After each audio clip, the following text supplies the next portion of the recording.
It's a real pleasure to introduce Deirdre McLaughlin.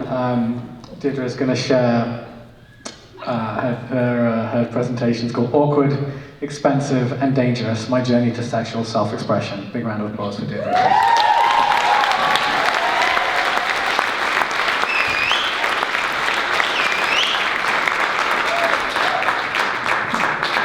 Thank you. Can I just say how glad I am that this is almost over and I can go back to watching Netflix again? It was a few months ago that I was out for breakfast with a group of friends. They're over there right now. And Alon said that he was going to be giving a talk on vulnerability with a group of guys. And he asked me if I wanted to be a part of it. I didn't know anything else about it except for what Jeremy was talking about, and I said yes, I'm in right away. I didn't know Jeremy at the time. I didn't know Nate either, although I'm so glad to know them now. But as a counselor and a sexual health educator, I knew that Jeremy's story would help so many people, and I wanted to be a part of that. So, as you can see, the title of my talk is Awkward, Expensive and Dangerous, My Journey to Sexual Self-Esteem, and as I was contemplating what to say, I was like, was it my journey that was awkward, expensive, and dangerous? Or was it me? And it was both. As you'll soon learn, I was somewhat of a master of disaster on this journey. So, I was drawn by the picture of the girl with heart balloons when I was creating the slide. It spoke to my romantic heart that I've always had. When I was in grade 12, a teacher asked the class, who here is a romantic? And everyone in the class said, Deirdre.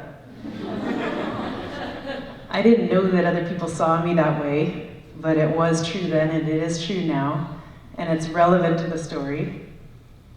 Unwittingly also, I recreated an image of the Fool from the tarot deck, the girl standing at the edge of a cliff and an animal familiar looking nervous nearby. Now, when I raise my hand like this, it's because Alistair up there is gonna switch a slide for me. So, yeah.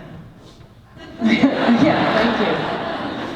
For those of you that don't know the tarot, this is what it looks like, the Fool, in a few different decks. It's always a person or something standing on the edge of a precipice about to fall over, and there's an animal that's trying to warn the person. And it's called the Fool because they seem to be unaware of the dangers that lay before them, even though there's an animal that's trying to warn them. But the Fool is the first card of the major arcana of the tarot, and it tells the story of a journey. It's the beginning of the hero's journey, and perhaps that's how we all begin our journeys, ignorant and unaware as a fool. For if we knew the dangers that lay ahead, we might never embark, and thereby we'd miss the calling to become the heroes of our own lives.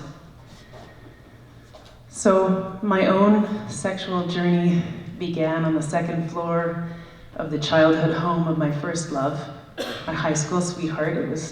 I had my sexual debut in his rec room upstairs. And to get to his rec room, you had to walk down a hallway. And on the wall in the hallway, there was a picture of the Sacred Heart of Jesus. If you're raised Catholic, it's a familiar image. It's bloody and gory. I was raised Irish Catholic. It was a double whammy. And my boyfriend had the hat trick. He was raised Irish Catholic, and his parents were from the north of Ireland, which was a war-torn place at the time, primarily Protestant. It was dangerous to be Catholic in the north of Ireland at the time, and his parents immigrated to Canada with 5 children in order to escape the violence. That's the kind of house where you'll find the picture of the Sacred Heart of Jesus.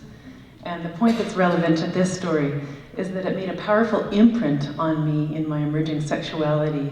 There's a theme in Catholicism of guilt and shame, particularly as it pertains to sexuality. And in spite of all of that, it was actually a good experience. We were in love, we planned it, we wore a condom. We stayed together for a couple years. We broke up, as first loves usually do. And a few years later, I met another boy, young man, from the same Catholic boys' school, this time a Newfie Catholic. And when I became pregnant at the age of 24, his parents descended on him, my parents descended on him, and they said, now's the time you do the thing. You marry this person that's carrying your child, and you become a man. And that's another theme in Catholicism, is obligation. I invented a word, obligilt, to combine the themes. Someone's Catholic in the house. And so we did that thing. We knelt down at a full Catholic Mass, the altar, still in my awkward phase, and we tied the knot. I went to an all-girls Catholic school, and we learned many things. Comprehensive sexual health education was not among them. But I did learn implicitly how to be a good wife. We didn't have a mechanic shop in my high school, if you know what I mean. There was home ec class, where we learned how to cook and sew. And I didn't just learn that at school, I also learned that from my family of origin. In one way or another, all the women in my family were groomed to be good wives. My grandmother was a socialite, and from her I learned to be witty, entertaining, intelligent but not too intelligent on a number of topics, and most of all, a good support to a husband. So the marriage was a good one. We were in love. We were best friends. We'd been together for a few years. But I wasn't prepared for what happened after I tied the knot, which was centuries of expectation descended on me of what that role meant to be a wife, culturally, politically, religiously, historically. And I felt crushed by those expectations. Drugs were never really my drug of choice, but I empathized with the plight of the 1950s housewife, the gin in her laundry basket, the pills that she called mother's little helper. When I was a young wife and mother, my brother-in-law said, at least Deirdre won't need to worry about people looking at her anymore.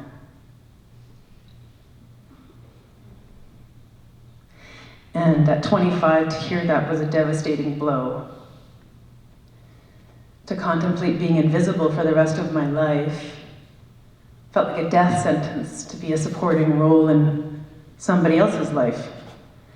So at the age of 27, when someone did look at me and transgress the usual barriers that keep a married woman safe from flirtation, I went for it. I had a moment outside my marriage that ultimately became the straw that broke my marriage's back. At the time, I turned to literature to understand my place in the world. That's what I'd always done. I wanted to know what happened to a woman like me. What happens to a woman that steps outside the narrow sexual confines that are laid out for her? And in one novel after another, I learned that women like me die.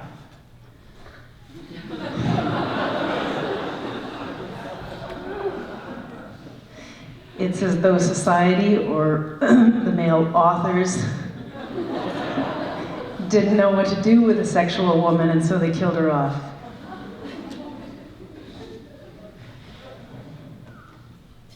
This was the expensive phase of my journey, because divorce is expensive.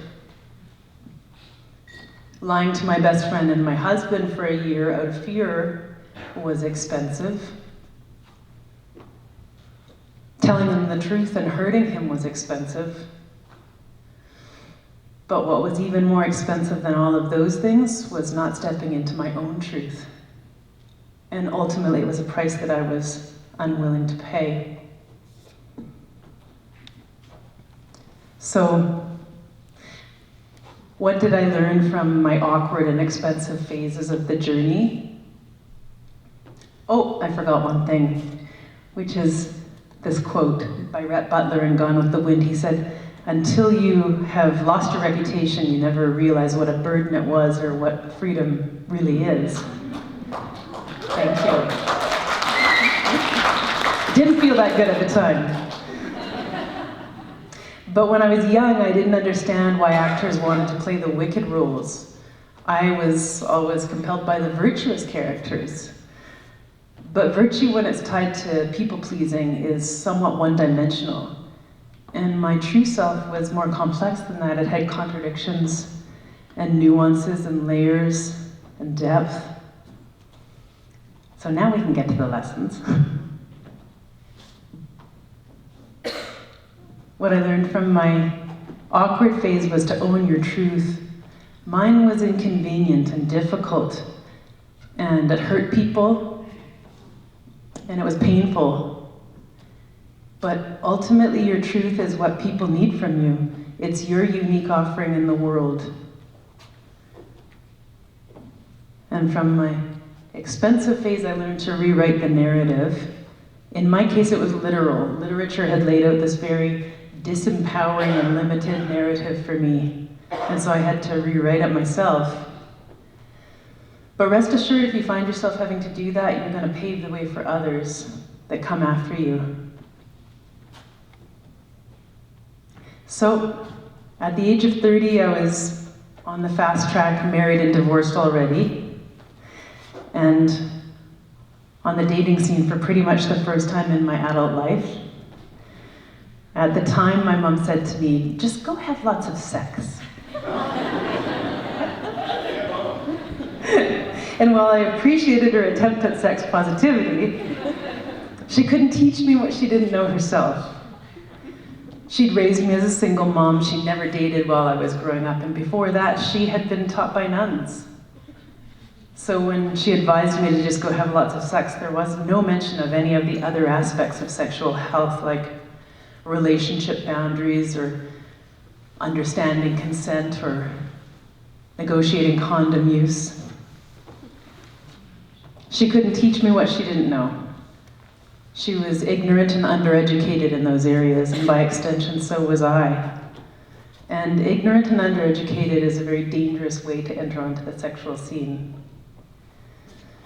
How did that look in real life for me? Well, the romantic that I'd always been, you know, if someone said to me that they were crazy about me and couldn't live without me, I thought that was romantic. I didn't have the critical lens at the time to think, is it healthy that they're crazy about me? Do they know me well enough to be crazy about me? And what are the implications if they really can't live without me? And consent, I'd like to say that I understood the broader brushstrokes of that, the more obvious, no means no, yes means yes, but if I'm really being honest, I don't even think I held that line. I know I didn't hold that line. But the nuances of consent, where many of our sexual lives reside, I didn't understand that at all. And so knowing what I know now, I can say that I wasn't always having consensual sex. And condom use, well, I'd hardly used one since high school. Hello, pregnancy at 24. I didn't really know how to put one on. And beyond that, I'd never learned a script for how to navigate that in an intimate moment. It seemed awkward and uncomfortable.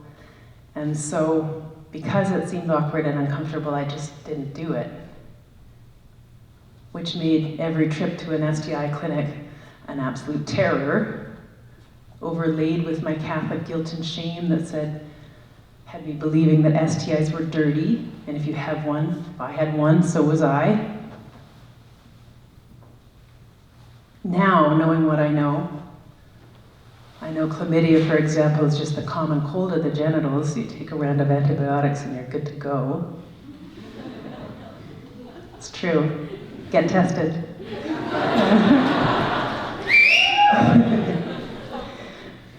But at the time, it would have been a source of deep shame for me. So all this time, I was looking for true love, and things were blowing up in my face again and again. And discouraged, defeated, humiliated, I said to my mom at one point, I'm beginning to see how you made the choice to be alone for the rest of your life. I thought that that was maybe the only sane decision to make.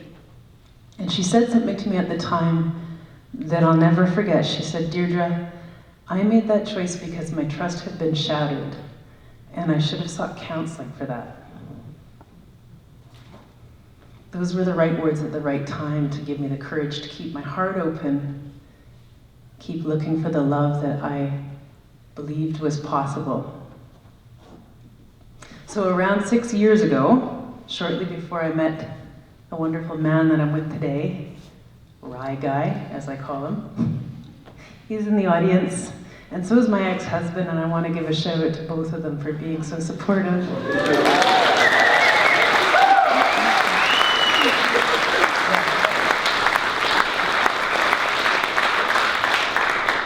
Yeah, and being such good sports. I got so codependent while I was making this. I was like, am I okay? Are you okay? Is everybody okay? So shortly before I met my guy, I was pulling a card from my tarot deck a lot. I have a deck called the Lover's Path. In most decks, this one's called the World. In my deck, it's called Triumph. And it's the last card of the major arcana, the journey that begins with the Fool. This is the completion of it. And there's no downside to this card. It's all joy. It's success, it's fulfillment, completion, happiness. In my deck, it tells the story of Ariadne, who was the princess of Crete. And she defied her father and her country for true love. She rescued her lover Theseus from death, and together they eloped to an island where she believed that they would live together happily ever after. But Theseus didn't feel the same way about her. And while she slept, one night, he stole away from the island, and she woke up abandoned, confused, and humiliated and alone. But in the heavens above, Dionysus, the great god, had been watching her, and he fell in love with her courage and bravery and her willingness to risk everything for love. And through that love, she became immortal. Through the years, I've said to my partner, thank you for making an honest woman out of me. And I don't think he really understands what I mean by that. I think it embarrasses him. And it's a little bit weird to say as a feminist, I don't need saving. I don't need rescuing. But love is redeeming. And all that time that I was trying things out and having one disaster after another that I was the architect of, all that time I was really just looking to love and be loved. And in spite of all evidence to the contrary, I'm actually quite good at it. So, what have I learned at the completion of this journey? And by the way, when you complete a journey, you begin another cycle. And we all become the Fool yet again. That's your mission if you choose to accept it. If you choose to be a student of life. But what did I learn from this cycle? Well, to recap, from my awkward and expensive phases, I learned to own your own truth and rewrite the narrative. And from my dangerous phase, I learned to educate yourself sexually. You need to know your body physically, and you need to know your emotions. Heal your traumas, and heal any myths and superstitions that keep you bound to shame. Learn to take care of yourself so that you can not only take care of yourself, but you can take care of your lovers. Whether you're together for a day or a lifetime, be in integrity and look after each other. I learned to keep your heart open.